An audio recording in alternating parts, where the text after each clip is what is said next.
Praise the Lord. Ma'am punamak Yesu Kristo ki mingda tarang ukchari. Uji nasi koi yang maru iba ofam sing koi surgi wahai tigi minagani. Koi mamang na chatha kiba message mamang ki topic tugi ani shubo parni ko. Shona khida jaba thola ba thamoi hai bi matang da. Dui matang da koi ni minagani. Aduna mayam thorang tominasi thamoi sem saminasi aduga yari ngai di no su tok se biu ko aduna Christ da lei machat to ase Christ da lei ba Christ ki koi khrabai koi ki wakhan puning sajal ni chat punamak se ati na tongan khrai se ngasi no mesida koi mai sem na koi khangmina gani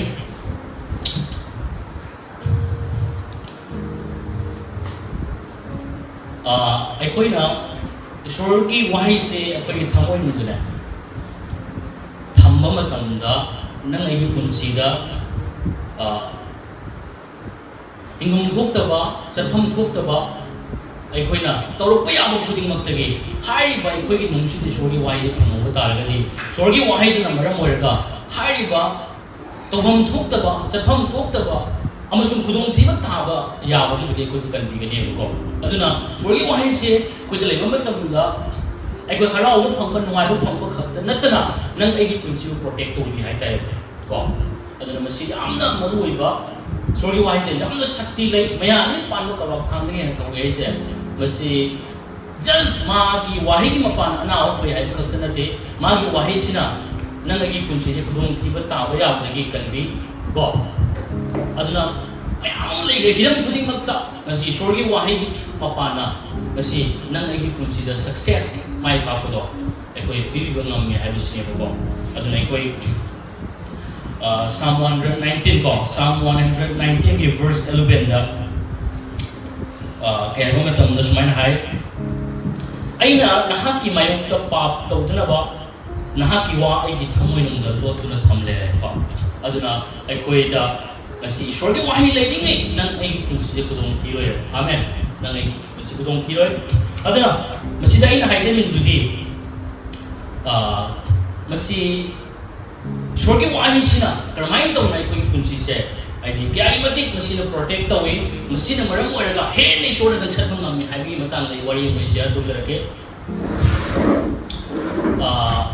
ai wari se myam to jarake noma koi Daniel ko ba nupa ma leirami aduna hari nupa si ke diwai matamda ma si numinung ti kudingi ne ma si numidang matam sida mai ti ga mai to ma si Bible parame ko Bible pai aduga magi masan pa ki tamakta prayer to kotna ma anti ki ma to bajai tawi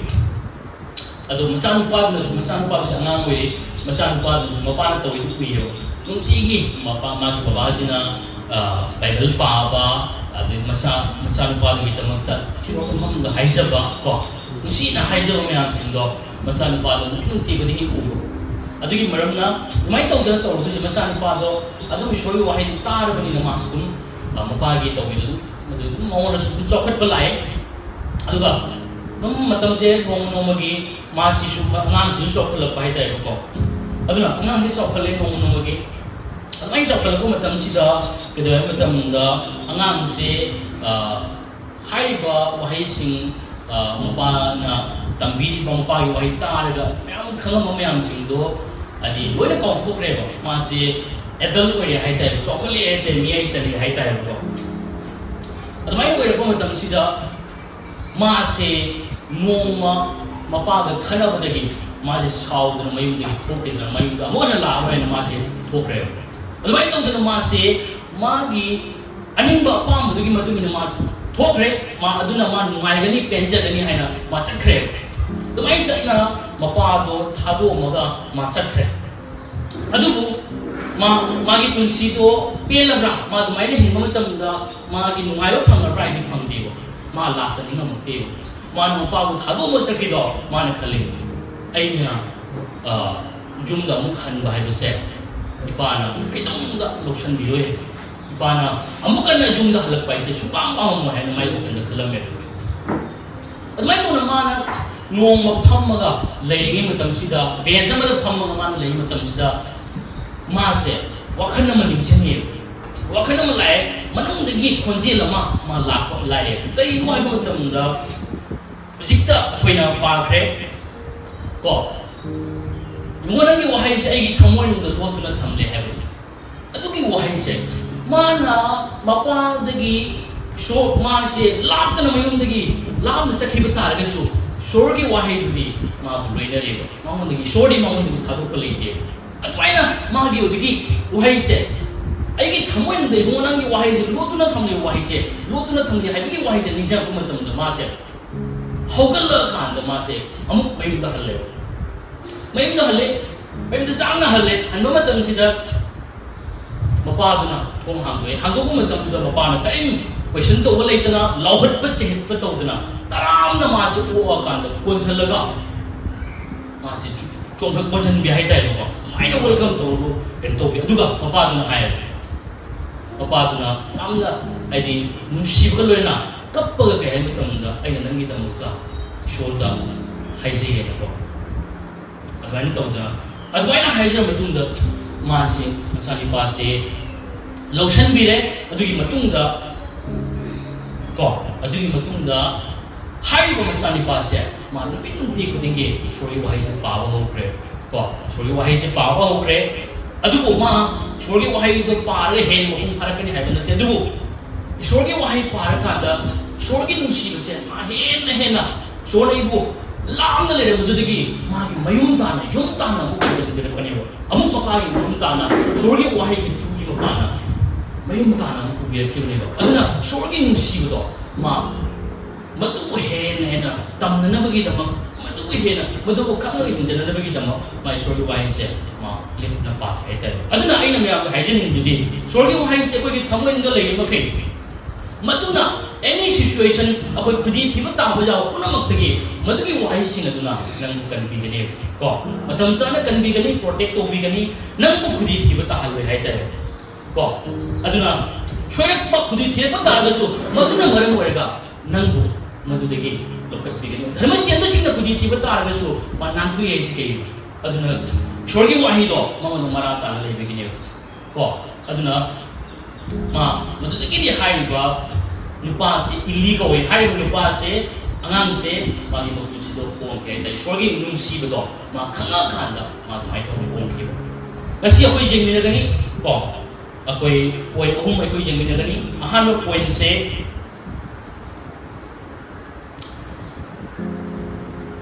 ahan point se nung si ba ga hai bi in ba ga unna chatmi ne hai bi matam ne aduna akoi na hai be in bahai ba se hazab ko na suki matik tar khale ko akoi matam da hai be in da ba oirami ko adu mo ngasi Chris da la ko matam dei di koi hai be in ba mi ma ngasi ko ko bon thwe aduna hai be in duri ji ki ba ga ne te ko ai ne in da ga di ai da di phangani hai be ki khui ne te ko aduna ai koi hai be in ba si khazaba singi Christ da lei ba singi ajoba khudam amne da Christ da lei ba maha ga do soidna hai be ne ko matung ne ko na khangi Yesu Christ ki punsi da Yesu Christ na gyani mati hai be in ke matam da cross si o pa ba ma ma pai shogi hai be in ki natra nung nung si di ma hai be in ne amen aduna ma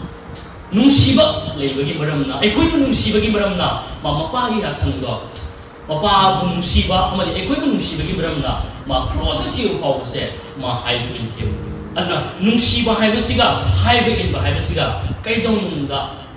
to khai ta de patam chu pa da ni se chakmi ne hai dai nung bu nung si di ma hai bu in ne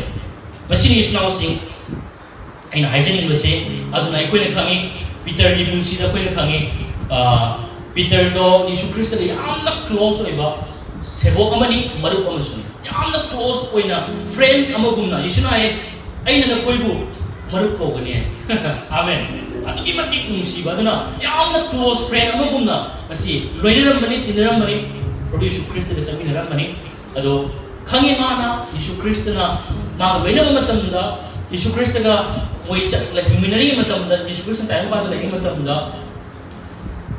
ꯌꯤꯁꯨꯒꯤ ꯋꯥꯗꯣ ꯄꯤꯇꯔꯅ ꯏꯜꯂꯤ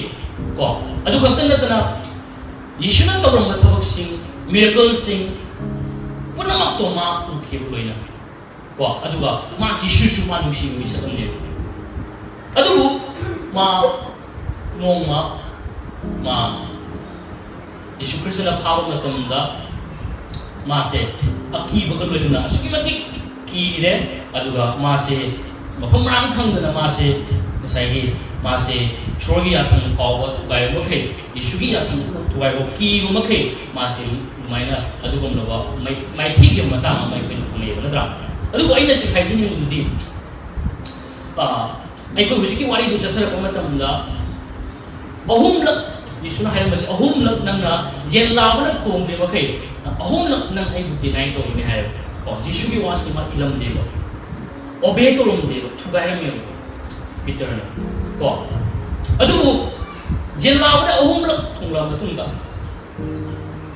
मी सिंगुना नंगसी मागी मरुप तो नत्रा हाय पमतमदा नते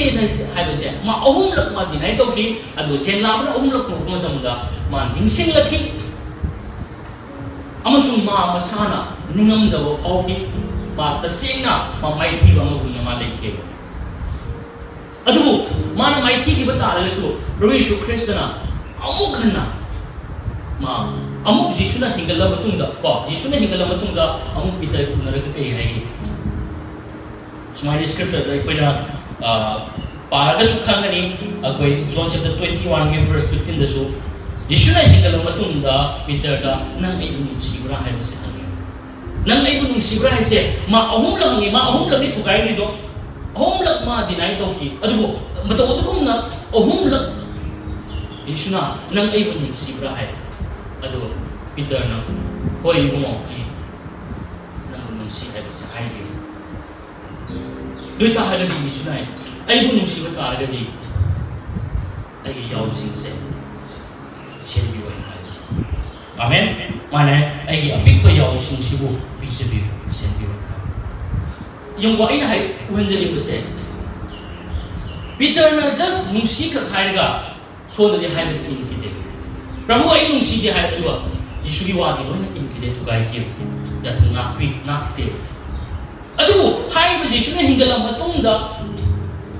मसिग encounter से तौर मतुंगदि Peter से just नुसि ख हायबि नते तसेंग मा थमोय पुम यावना प्रभु की थौगल तौकी आमेन मा अदुगुम लबा प्रभु की सेवा तौकी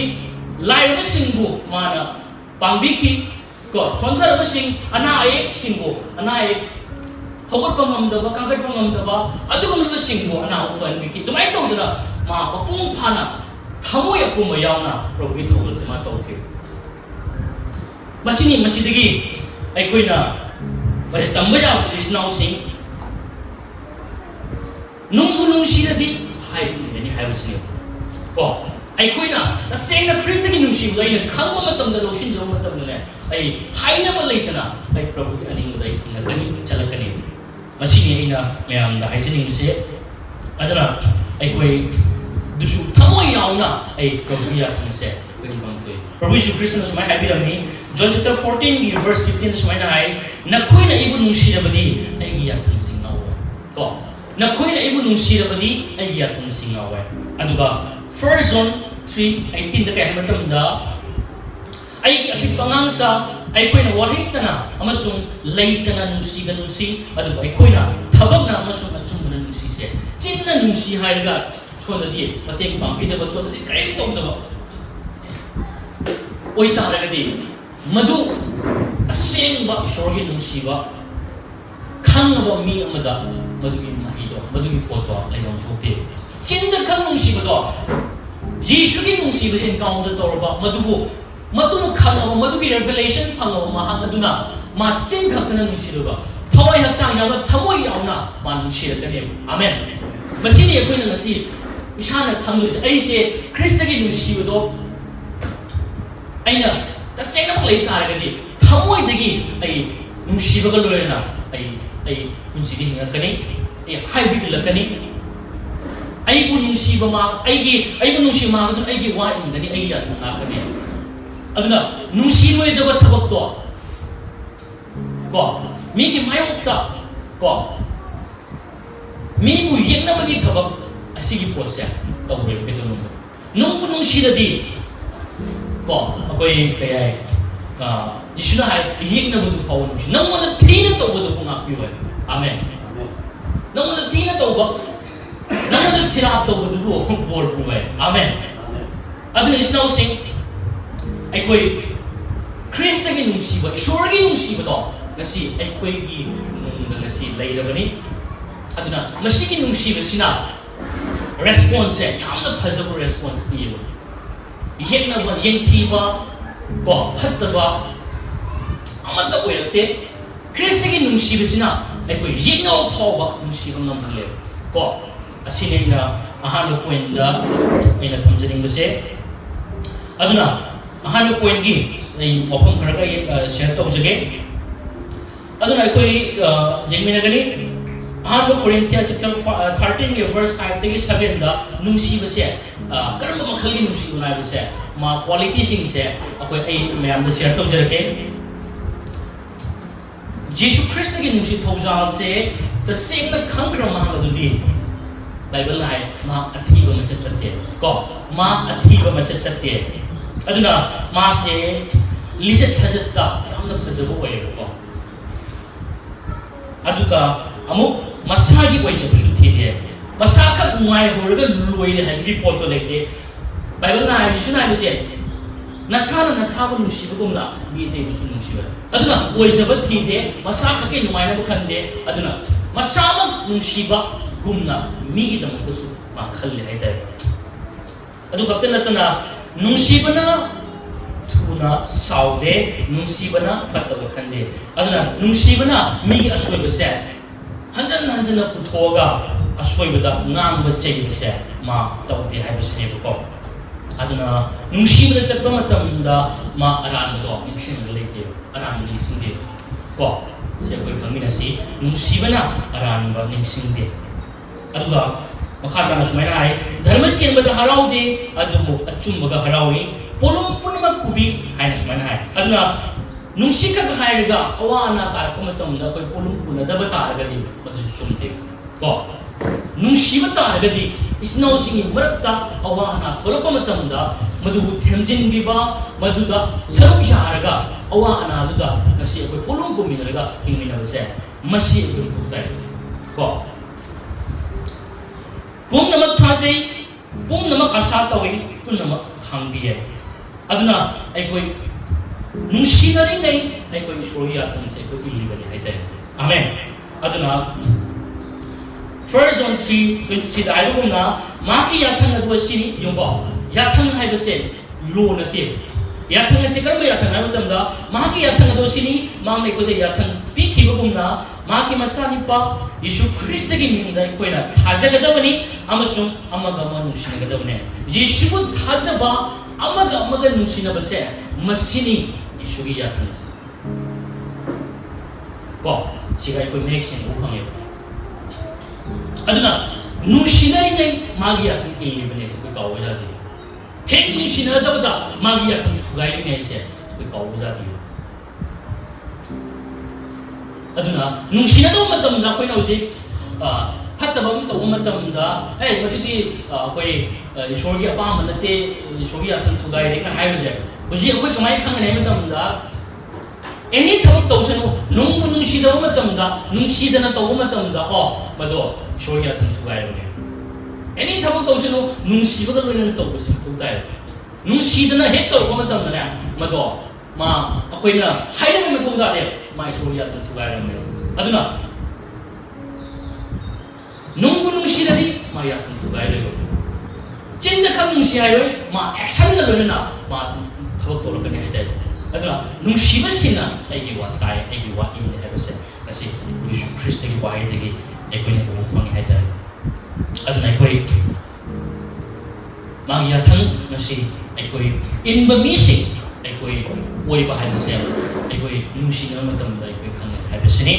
ꯑꯅꯤꯁꯨꯕ ꯄꯣꯏꯟꯠ ꯑꯃꯨꯛ ꯑꯩꯈꯣꯏ ꯌꯦꯡꯃꯤꯟꯅꯒꯅꯤ ꯖꯤꯁꯨꯅ ꯑꯩꯈꯣꯏꯕꯨ ꯅꯨꯡꯁꯤꯕꯒꯨꯝꯅ ꯑꯩꯈꯣꯏ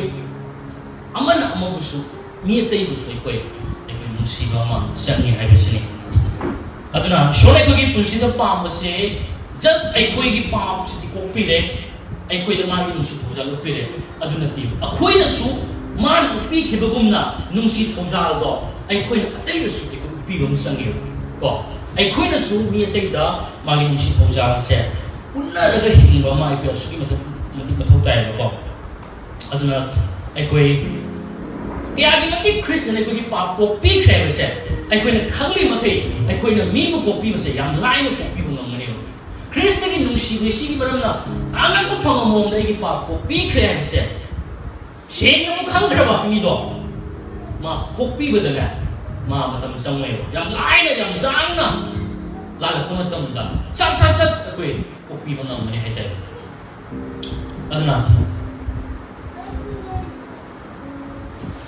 ꯑꯗꯨꯅ ꯑꯩꯈꯣꯏ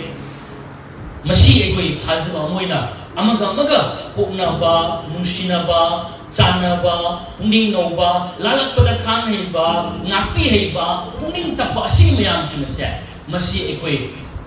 ꯑꯃꯅ ꯑꯃꯗ ꯎꯅꯕ ꯑꯃ ꯆꯪꯉꯦꯕ ꯁꯣꯏꯔꯛꯄ ꯃꯇꯝꯗ ꯏꯆꯤꯟ ꯏꯅꯥꯎ ꯑꯃꯅ ꯁꯣꯏꯔꯛꯄ ꯃꯇꯝꯗ ꯈꯥꯡ ꯍꯩꯕ ꯑꯃ ꯆꯪꯉꯦꯕ ꯅꯪ ꯀꯩ ꯑꯗꯨꯃꯥꯏꯅ ꯉꯥꯡꯉꯩꯅꯣ ꯍꯥꯏꯕ ꯅꯠꯇꯅ ꯑꯁꯣꯏꯕꯗꯣ ꯉꯥꯡꯕ ꯃꯇꯝꯗ ꯗꯥꯏꯔꯦꯛ ꯅꯪ ꯑꯁꯣꯏꯕꯗꯨꯗ ꯑꯃꯨꯛ ꯉꯁꯥꯏꯒꯤ ꯔꯤꯚꯦꯟꯁ ꯂꯧꯕ ꯑꯃꯨꯛ ꯃꯗꯨꯒꯤ ꯈꯨꯟꯒ ꯕꯗꯂꯥ ꯈꯨꯟ ꯍꯥꯏꯗꯣ ꯀꯣ ꯑꯗꯨ ꯇꯧꯕ ꯅꯠꯇꯅ ꯍꯦꯟꯖꯜꯂꯛꯄ ꯃꯇꯝꯗꯅꯦ ꯈꯥꯡꯍꯩꯕ ꯑꯃ ꯑꯩꯈꯣꯏ ꯑꯣꯏꯃꯤꯟꯅꯕ ꯑꯃ ꯆꯪꯉꯤ ꯀꯣꯛꯅꯕ ꯑꯃ ꯑꯣꯏꯃꯤꯟꯅꯕ ꯑꯃ ꯆꯪꯉꯤ ꯊꯧꯖꯥꯜ ꯎꯠꯅꯕ ꯑꯃ ꯆꯪꯉꯤ ꯑꯩꯈꯣꯏꯅ ꯎꯠꯂꯤꯕ ꯊꯧꯖꯥꯜꯁꯦ ꯑꯩꯈꯣꯏ ꯃꯇꯤꯛ ꯆꯥꯕꯩ ꯅꯠꯇꯦꯕ ꯃꯤ ꯀꯅꯥꯒꯨꯝꯕ ꯃꯤꯅ ꯑꯩꯈꯣꯏꯗ ꯂꯥꯜꯂꯛꯄ ꯃꯇꯝꯗ ꯑꯩꯈꯣꯏꯅ ꯎꯠꯇꯣꯏ ꯊꯧꯖꯥꯜꯁꯦ ꯃꯥ ꯃꯇꯤꯛ ꯆꯥꯕꯒꯤ ꯅꯠꯇꯦꯕ प्रभुना अखोई उट्पीखिबगुमना अनडिजर्व फेवर है फंगम थोक्तब थौजालेबो अखोइदा नसि उट्पीरिसे अतिक चादना अखोई पिबिरिमि मतोदुगुमना अखोइसु चिनाउसिंग सोरेप लालप मतमदा अखोइसे नाक्पी हेबा अदुगा अखोई फजना नुंसि सानना अखोई ngamna saknabase asuki mutuk darkar lei hai tai अखोई एफिसियंस चैप्टर 4 verse 32 द सुमाइना hai nakoi amaga amaga chanau kuning nobu oyu isonasu krista gi mapana nakoi gi pam ko pikhibagumna nakoi amana amabu kokna hai ngo nakoi amana amabu kokna hai sigesiga ai nakoi amaga chanau hai chanaba kindness hai se chanaba hai se मीना आइबु चांगु हाइदगसु अखोइसे अमगा अफब उनाबा मथौ ताय को अखोइना हे अफब तोबि हाइदे अइमोंदा पांबिरो हाइबा मीना हाइरब ngaइब थीदना अखोइना मीगोंदा को मतें तोबिबा पांबिबा हेल्प तोबिबा सपोर्ट तोबिबा थबतबिबा हाइनाबा लेतना अखोइना अफब तोबिबा सिगुनेबा काइंडनेस हाइस मसी अखोइगी मचत ओइदबने से कावबा जाति nakoi amaga chanoi amaga chanbi hai base mase nang aigi machat ama asi oidabane base akoi suka pa bajati snaus ko aduna akoi matam chupda masigi keno si punna daga kanda akoi hingmi de bam changi ramdi purishu kristana su laiba singu thokat pi tola targa singu mara मुखी मनाक्ता लोइना की नुंसिबी की अना एक सिंगो माना फनिके अदवाइना मसाइगी यीशु क्रिस्टना उट्पी खिने मा थौजाल मागी पुंसी दे कोइ उबम संगे जेसना तौखिबा थौजाल काइंडनेस उट्पी खिम मयाम सिंसे मतुगुमना अखोइसु मी सिंगदा उनबसे मसी हम दरकार ले है ताई अदुना अखोइ amana amabu thoidaba amana amabu thausadaba natana amana amagi awa ana khudin makta ikoise hainaba leitana ikoise saru yaminaba akoi asi aphaba una minaba se akoi sukimatik mathau tai minungsi unaba sukimatik mathau tai aduna koi awana among the hairagana magam the hairagana thamoi shokpa singbo koi urba matam da thamoi kaiba sing urba matam da koi hekta thausa da ngai khangli khanga hekta thoki bane aidi mi du da kai ma hairan da ngai akoi gi rakta kana bu mamma nuai ta akoi brand nu se thamoi shokta nuai ta lai re lor si adi matam da dum khangli khanga koi je mai na da sunjang chang da bi da thenjin bi ba thobat bi ba am ta lai ta na dum akoi thok ba dum chat bane adu ya dio ai khoi da asi minung si amaga ma bu na ba sa tu tai ba minung si ut pa hai ba se adu mai na awa ba ta pa thamoi shor pa matam adu gi mi du ura ka da lai thok ta na thidok ta na chat pa na ta na pana chila ga su ma gi mana ga sangi ra ga ma ga awa nu mai wari sang ga ga shor prayer to mi ba asi gi pose bu le ni mu sang ya ta amaga mu han na jing da bi sai gi ni nat na akoi mi gi pung mo khal je khang bi ra ga sumai na ko se amaga chan na ba akoi minung si na ba se asugi mati ekoi darkar tai hai tai amaga nakoi amana amabu ko na wai aduna nuai ta ba pen da ba asau ba kaya amala ko matam dune odo puding mak to koi asai gi madugi mafam da ko pi roi se ko adugi mahutta ekoi ko na si ekoi nak na si masi asugi mati ekoi darkar tai tai aduna koi mina lan ki ta ga so koi amu onjan na mana du to rodi ai du to gani hai du na ta na ai koi se mana phana ai mon da so ki ta so ai matu di haloi ko matu di mana to ai haloi hai se laman gumbai so ge ni hai na hai adu khakta na ta na snow ma so re ko matam da fo da sai gi amu khana mana mai ngana da is mai to gani hai ba na ta na ai koi napi ba kau thuk ba kopi ba se masi so ki mati ai koi mathok ta hai ta amen ramdi madumang ni Yesu Kristna nasi ekoi gi dalo to be khi bado mana ekoi na kopi ba darkar ta ri de haibani kopi na bagi lambi amata le tam da mana ekoi kopi khi bane amen aduna mana kopi ri se ekoi phabai na te pham thok ta ba tong ja kopi bi na kan da nang nei mana kopi ri me atra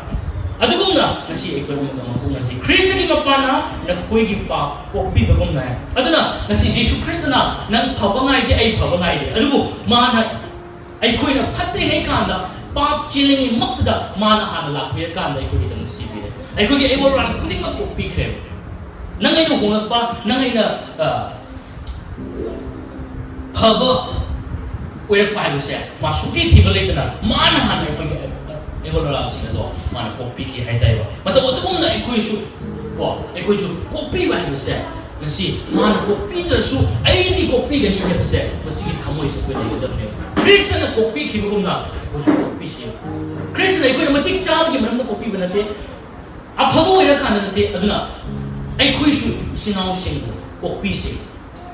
kopi si mana pharak pa mana gyan tar ko ngai ba ko kopi si na ki matam da kopi da ba hai ba ta ai di asau pudurak kani ngamoi da mangal kani aduna akoi amuk hena sai gi akoi Christian na hairam du gi on te na ba ai bu ning sibata na di illu hairam ba ai wa ingani hairam ba kopi da di na koi amak kokna ruai na hairam gi posima kokna da ba hai ba se na si shoria ta in da ne is akoi amak kokna da ba hai ba se nu sim da chat ye isugi nakoi amaga koknau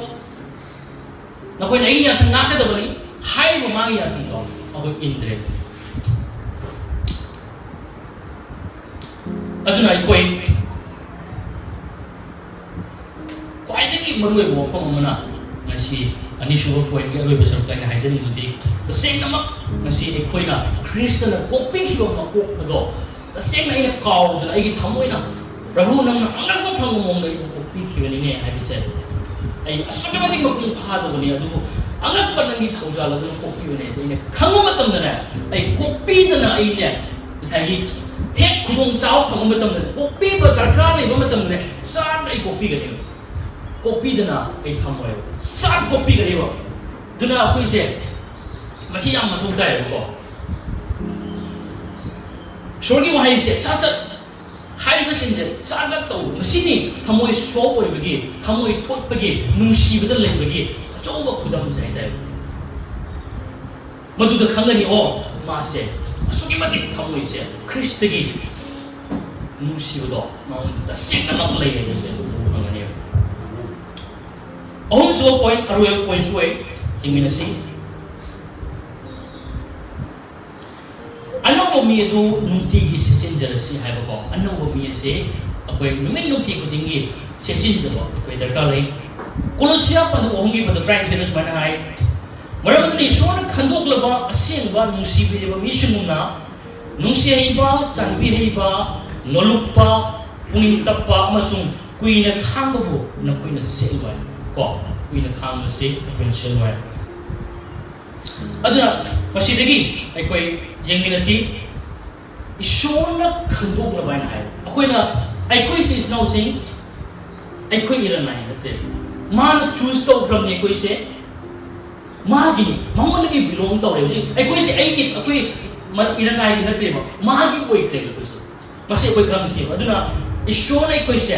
ꯈꯟꯗꯣꯛꯂꯦ ꯍꯥꯏ ꯀꯣ ꯃꯥꯒꯤ ꯅꯨꯡꯁꯤꯕꯒꯤ ꯃꯄꯥꯟ ꯃꯥꯅ ꯈꯟꯈ꯭ꯔꯕꯅꯤ ꯑꯩꯈꯣꯏꯁꯤ ꯏꯔꯟꯅꯥꯏꯒꯤ ꯅꯠꯇ꯭ꯔꯦ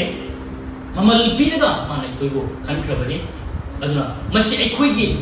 ꯊꯕꯛ ꯑꯃꯗ ꯌꯥꯎꯗꯦ ꯃꯁꯤꯕꯨ ꯑꯩꯈꯣꯏꯅ ꯇꯥꯟꯕ ꯌꯥꯕ ꯅꯠꯇꯦ ꯑꯗꯨꯅ ꯃꯁꯤ ꯑꯩꯈꯣꯏ ꯈꯪꯃꯤꯟꯅꯁꯤ ꯑꯩꯈꯣꯏꯁꯦ ꯃꯥꯒꯤ ꯑꯣꯏꯈ꯭ꯔꯦ ꯍꯥꯏꯕꯁꯦ ꯑꯗꯨꯅ ꯑꯩꯈꯣꯏ ꯃꯥꯒꯤ ꯑꯣꯏꯈ꯭ꯔꯦ ꯃꯥꯅ ꯑꯩꯈꯣꯏꯕꯨ ꯅꯨꯡꯁꯤ ꯍꯥꯏꯕꯁꯦ ꯈꯪꯕ ꯃꯇꯝꯗ ꯑꯩꯈꯣꯏ ꯉꯁꯤ ꯑꯩꯈꯣꯏ ꯃꯥꯒꯤ ꯃꯤꯁꯛ ꯑꯃ ꯑꯣꯏꯕꯒꯤ ꯃꯁꯛꯁꯦ ꯑꯩꯈꯣꯏ ꯑꯗꯨꯝ ꯖꯥꯡꯅ ꯎꯕ ꯐꯪꯒꯅꯤ ꯍꯥꯏꯇꯥꯔꯦꯕꯀꯣ ꯑꯗꯨꯅ ꯑꯩꯈꯣꯏꯗ ꯉꯁꯤ ꯄꯥꯎꯈꯣꯟꯖꯕ ꯄꯣꯜꯅ ꯍꯥꯏꯕꯤꯔꯤꯁꯦ ꯅꯈꯣꯏ ꯑꯩꯈꯣꯏ ꯌꯥꯔꯤꯉꯩ ꯑꯐꯕꯁꯤꯡ ꯑꯁꯦ ꯁꯦꯠꯆꯤꯟꯕ ꯃꯊꯧ ꯇꯥꯏ ꯑꯐꯕ ꯏꯁꯣꯔꯒꯤ ꯃꯆꯠ ꯄꯨꯝꯅꯃꯛꯁꯦ ꯃꯁꯤꯕꯨ ꯑꯩꯈꯣꯏ ꯁꯦꯠꯄ ꯃꯊꯧ ꯇꯥꯏ ꯊꯧꯖꯥꯜ ꯍꯩꯕ ꯆꯥꯟꯕꯤ ꯍꯩꯕꯁꯤꯁꯨ ꯃꯁꯤꯁꯨ ꯑꯩꯈꯣꯏ ꯁꯦꯠꯄ ꯃꯊꯧ ꯇꯥꯏ ꯍꯥꯏꯇꯥꯔꯦꯕꯀꯣ ꯑꯗꯨꯅ ꯌꯤꯁꯨ ꯈ꯭ꯔꯤꯁꯇꯅ ꯅꯨꯃꯤꯠ ꯅꯨꯡꯇꯤ ꯈꯨꯗꯤꯡꯗ ꯃꯥꯒꯤ ꯊꯧꯒꯜꯗ ꯅꯨꯡꯁꯤ ꯍꯩꯕ ꯆꯥꯟꯕꯤ ꯍꯩꯕꯗ ꯃꯥ ꯁꯦꯠꯈꯤꯕꯀꯣ ꯏꯟꯊꯣꯛꯄꯤꯕꯁꯤꯡꯕꯨ ꯆꯥꯟꯕꯤꯈꯤ ꯑꯗꯨꯒꯨꯝꯂꯕ ꯑꯋꯥ ꯑꯅꯥ ꯇꯥꯕꯁꯤꯡꯕꯨ ꯄꯥꯡꯕꯤꯈꯤ ꯃꯁꯤꯕꯨ ꯁꯦꯠꯄ ꯀꯧꯋꯦꯕ ꯃꯥ ꯅꯨꯃꯤꯠ ꯅꯨꯡꯇꯤ ꯈꯨꯗꯤꯡꯒꯤ ꯃꯥ ꯁꯦꯠꯈꯤꯕ ꯉꯥꯛꯄꯤꯈꯤ ꯄꯥꯡꯊꯣꯛꯄꯤꯈꯤ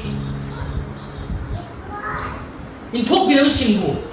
ꯃꯥꯅ ꯊꯧꯖꯥꯟꯕꯤꯈꯤ ꯃꯁꯤ ꯑꯩꯈꯣꯏ ꯁꯦꯠꯂꯤꯕꯅꯤ ꯅꯨꯡꯇꯤꯒꯤ ꯌꯤꯁꯨ ꯈ꯭ꯔꯤꯁꯇꯅ ꯑꯗꯨꯒꯨꯝꯅ ꯁꯦꯠꯄꯒꯨꯝꯅ ꯑꯩꯈꯣꯏꯁꯨ ꯅꯨꯡꯇꯤꯒꯤ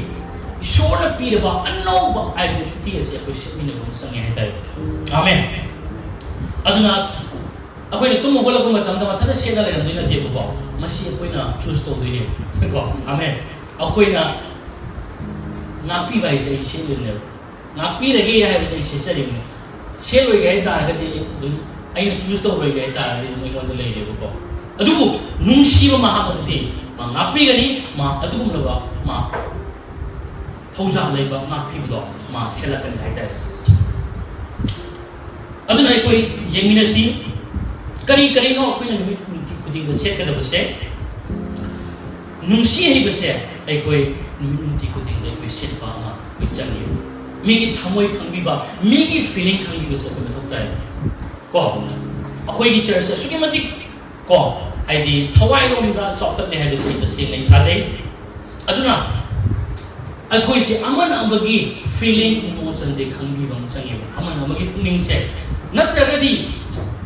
ꯏꯁꯣꯔꯒꯤ ꯋꯥꯍꯩꯅ ꯍꯥꯏꯔꯝꯃꯤꯁꯤ ꯏꯆꯝ ꯆꯝꯅ ꯍꯥꯏꯕ ꯅꯠꯇꯦꯕ ꯊꯥꯖꯔꯦ ꯆꯠꯂꯣ ꯇꯧꯔꯣ ꯅꯣꯏ ꯊꯣꯛꯄ ꯇꯧꯔꯣ ꯍꯥꯏꯕꯒꯤꯗꯨ ꯅꯠꯇꯦꯕ ꯑꯩꯈꯣꯏꯒꯤ ꯃꯔꯛꯁꯤꯗ ꯑꯃꯅ ꯑꯃꯒꯤ ꯄꯨꯛꯅꯤꯡ ꯋꯥꯈꯜ ꯐꯤꯂꯤꯡ ꯏꯃꯣꯁꯟ ꯈꯪꯅꯔꯀꯥꯟꯗ ꯑꯃꯅ ꯑꯃꯒꯤ ꯑꯋꯥꯕꯁꯤ ꯊꯦꯝꯖꯤꯟꯕꯤꯔꯒ ꯈꯪꯃꯤꯟꯅꯔꯒ ꯍꯤꯡꯃꯤꯟꯅꯕ ꯄꯨꯟꯁꯤꯁꯦ ꯑꯁꯨꯛꯀꯤ ꯃꯇꯤꯛ ꯑꯩꯈꯣꯏ ꯗꯔꯀꯥꯔ ꯇꯥꯏꯌꯦꯕ ꯁꯤ ꯌꯥꯝꯅ ꯃꯔꯨꯑꯣꯏꯕꯅꯤ ꯑꯗꯨꯅ ꯑꯩꯈꯣꯏ ꯃꯤꯕꯨꯁꯨ ꯄꯨꯛꯅꯤꯡ ꯅꯥꯍꯟꯕ ꯌꯥꯗꯦ ꯄꯨꯛꯅꯤꯡ ꯅꯥꯔꯤꯕ ꯃꯤꯗꯨꯕꯨꯁꯨ ꯑꯩꯈꯣꯏ ꯊꯑꯣꯏ ꯎꯁꯤꯠꯇꯕ ꯌꯥꯗꯦꯕꯀꯣ ꯃꯗꯨꯕꯨ ꯑꯩꯈꯣꯏ ꯈꯪꯕꯤꯕ ꯇꯥꯏꯌꯦꯕ ꯃꯤꯒꯤ ꯄꯨꯛꯅꯤꯡꯁꯦ ꯑꯟꯗꯔꯁꯇꯦꯟ ꯇꯧꯕ ꯑꯃ ꯑꯩꯈꯣꯏ ꯑꯁꯨꯛꯀꯤ ꯃꯇꯤꯛ ꯃꯊꯧ ꯇꯥꯏꯌꯦꯕ ꯑꯩꯅꯁꯨ ꯃꯃꯥꯡꯗ ꯍꯥꯏꯈꯤꯕꯗꯣ ꯑꯩꯈꯣꯏ ꯀꯅꯥꯒꯨꯝꯕꯅ ꯋꯥ ꯑꯃ ꯍꯥꯏꯔꯛꯄ ꯃꯇꯝꯗ ꯈꯨꯝꯅꯅꯕꯒꯤꯗꯃꯛꯇ ꯇꯥꯕ ꯅꯠꯇꯅ ꯑꯟꯗꯔꯁꯇꯦꯟ ꯇꯧꯕꯤꯅꯕꯒꯤꯗꯃꯛꯇ ꯇꯥꯕ ꯃꯊꯧ ꯇꯥꯏꯌꯦꯕ ꯑꯩꯈꯣꯏꯗꯤ ꯈꯨꯝꯍꯧꯗꯕ ꯌꯥꯗꯦ ꯍꯥꯏꯕꯒꯤ ꯃꯑꯣꯡꯗ ꯑꯌꯥꯝꯕꯅ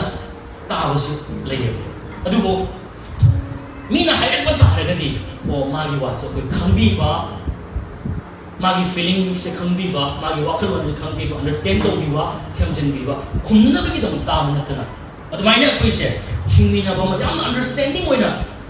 ꯑꯁꯤ ꯍꯤꯡꯃꯤꯟꯅꯕ ꯑꯃ ꯌꯥꯝꯅ ꯗꯔꯀꯥꯔ ꯂꯩ ꯍꯥꯏꯕꯁꯦ ꯏꯁꯣꯔꯒꯤ ꯋꯥꯍꯩꯗꯒꯤ ꯑꯩꯈꯣꯏ ꯎꯕ ꯐꯪꯉꯦꯕ ꯑꯗꯨꯒ ꯆꯥꯟꯕꯤ ꯍꯩꯕ ꯍꯥꯏ ꯆꯥꯟꯕꯤ ꯍꯩꯕ ꯍꯥꯏꯕꯁꯦ Chanbi hay ba mahagado ma tasengna thamoy kanjalaga nungsiba yaudana ma kedom de hingwai adum ma aphabu lakani aphabu lakani mana aphabu lakira loira aidi mabu aphabu kani hai base aibu aidi mabu nungsi gani hai base legani yo ai mabu nungsi ko sumam hai bagi potumati tawra ba hai tai chanbi hai ba base masi se ai khoi na si masat na moy ne amen ano ba masat to ni ba chanbi hai ba se aduga nolukpa hai base ko na khangi ko ai khoi na matam chubada khanga dabadi ai khoi se mi ati dagi hele ai ne hele hai se koi khang ja de moi dagi heli moi dagi ai khang be ni moi dagi helani hai bagi wakhan se akoi kai tong na masi khan ja de aduna akoi na mi khudi mak se chap mano mo ji mam sang ni koi khudi mak se chap mano mo yeng ba adugi meng yeng ba nungsi ba akoi adu khatna tana respect to ba mamal leina amaga amaga lona ba se chap mano mo ji ma thu tai ama khatta tana te hanthana khan musu yaroi aduna hanthana khan matam da kai do yam matam da ai koina problem samasya la kani aduna shona hai basidi akoi amaga mamal leina respect to na kan da amana mu wang na thang ba hai ni adumai na ina no luk char ga hin matam ne ai she mina wang thang la kani amen aduga puning takpa basi puning takpa mi du ki toro kani ngang ba sakpada thot pan no ba phaja ba wahi wata nungsiba wahi akan no wahi ma si na roi nungsiba wahi se ma season ra kani hai ta ro puning takpa mi se aduna mamonda minungsi yaw da ba aduga lamchat da ba wangan sanang da ikai khum da ba mato se mamun de ki roi hai ta ro puning takpa ma ba se nungsiba temjin ba thogat ba chanbi ro mahina big thang ni hai ta ko masi koi khang ma thau tai masima nang ai ma satu oi krawani aduga kuina khang ba patient khang hai ba se masi khang hai ba se ko oi ba su bi thau tai aduna akoi ngai ngam da ba ko ngai ngam da ba akoi oi ba ke dum ni ya de aduna akoi nam thuna saugan ba nam saugan ba khang adi khang mangam da bai da kedang toro pada sauna mang thaw do madoi pe kedang da oi beja de ha bisne ko adu nai koi any koi se kana bum da koi khang bi hi bum sang ye ko khang hi bum sang ye ko ma no tu to tre na mang saw na ta na khang hi ba patient ma thau tai matam bi ma thau tai ko koi oi se koi punam se koi dumai ma thau tai mi se mission na te ko aduna koi thamoi se puning wakal se khanga khang hi ba ngai bi ba adidi mayam se puning wakal khangbi ba si changi ba ko aduna koi masi musu ko jamna koi jamna maroi bani nangai gi kunsi koi na no go kunsi sida masi gi masa si sugi matik darka le bani masi hai jani bani aduna uji hai kami singa do koi na khangi nungsi hai ba changbi hai ba nolupa puning tappa koi na khang ba mayam singa se nasi ai koi numit nung ti kuting da koi sesin ma koi sang ko koi sesi na se setting na sesi Yesu Kristo na utpi ki ba Yesu masama kay ai mon lagi tam jawai amen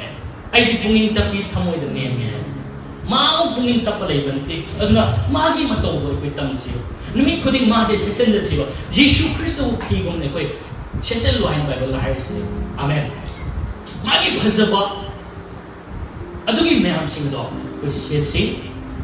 madugi tamta ai shori wai khang ri yaro shori wai khang batai khang la su knowledge ta khatal le bi yaro ai thamoi hon batai amen adugi matungina ai mi nung ti kuding da ngasi hogal ba matam su prabhu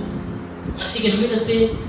ai nang pibi khaba phaja khaba ma cham yam sing do ai ngasi ke numi na se dai mi sing ma pham da ai uchaba ai ngamna ba jingbiu kai to biu ai ta ka ta ma tam da ai da wangang biu ai matam sa la mingom da ai ku phau to pa na pa ma chat to ai madu uchage nangi na to tam hai ba gum na ai nang ma ki ma chat to ai me am da on jage hai ba se aduna Yeshugi machat equidagi tolok paibase. Hai ba machat singse equidu ura pamatam dune. Nangi machat adun maram wariga Prabhu Yeshu Christ ko represent awine. Yeshu mina equidi punchidi udune. Amen. Yeshu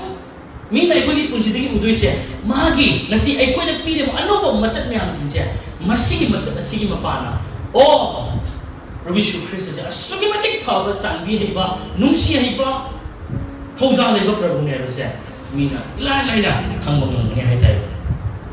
Amen. Aduna hai ba nungsi ba isnaw sing nangya tanbe ya manate ai khoi ki nung da ha Prabhu ne. Ngasi ai khoi se Christ na liba matam da ano khusem ne. Amen. Ano khusem oi khrabani, ari khudi ko plan thok khrabani. Aduna pot khudi ba ino robani, anang thamoi ni nasi khoi da le si ai ba thamoi na te. Aduna anang thamoi sida thawai se mo yung pandagi sorgi nungsi ba hai thar robani. Amen. Khoi chang chama mi na te isu adu khakta na tna sorgi phajak khraba machat mayam sina se ekoi da hap rami. Jishu gi machat mayam sina se ekoi da nasi hap rami. Aduna ekoi nungti gi masina ekoi nok thokan si. Amen. Masibu ningsing jaduna masibu nok thokan si. Masi nungti gi ekoi ningsing jari ngai. Masibu ekoi gi thamoi da nungti gi thamli ngai. Kedoro kani hayo matamda ekoi manung thangdo matudagi manung thangda leiba blessing yam sing se opan tholakani. Amen. Haibadi ekoi se hai ba machat me am sing se ekoi nasi phi se ko dum se lakani.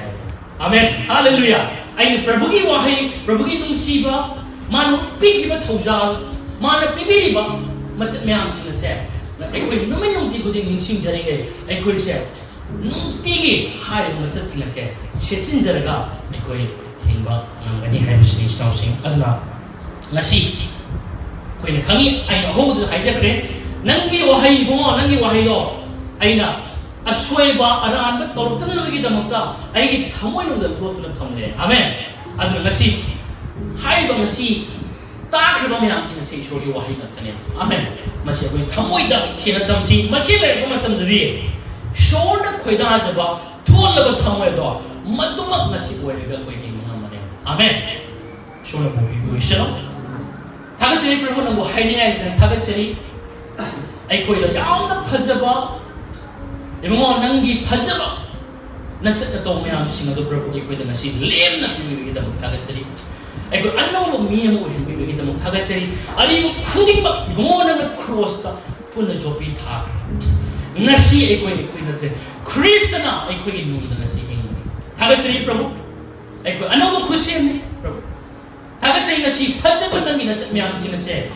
아이코이다 레헨비바 하피바 난기 뭉시바 이코이 탐원다 합친 미래 프로 마시박 누민놈티 코딩다 아마가 아마다 뭐 아이는 미다 미싱다 마시 오늘 나가기다 먹다 마시 아이코이다 합친 미래 프로 마두나 아이코이 난나 하이키바 야탕싱 난기 뭉시브로 아이코이 인제두나 뭐 난기 뭉시브다 찰리바 미싱 아두바 아이코이 프로 아이코이 낭막나 이모 पाबो कुंसी दुमो एको ओइसिगे प्रभु कुदिमा यीशु ख्रीष्ट की निमित्त हाइसे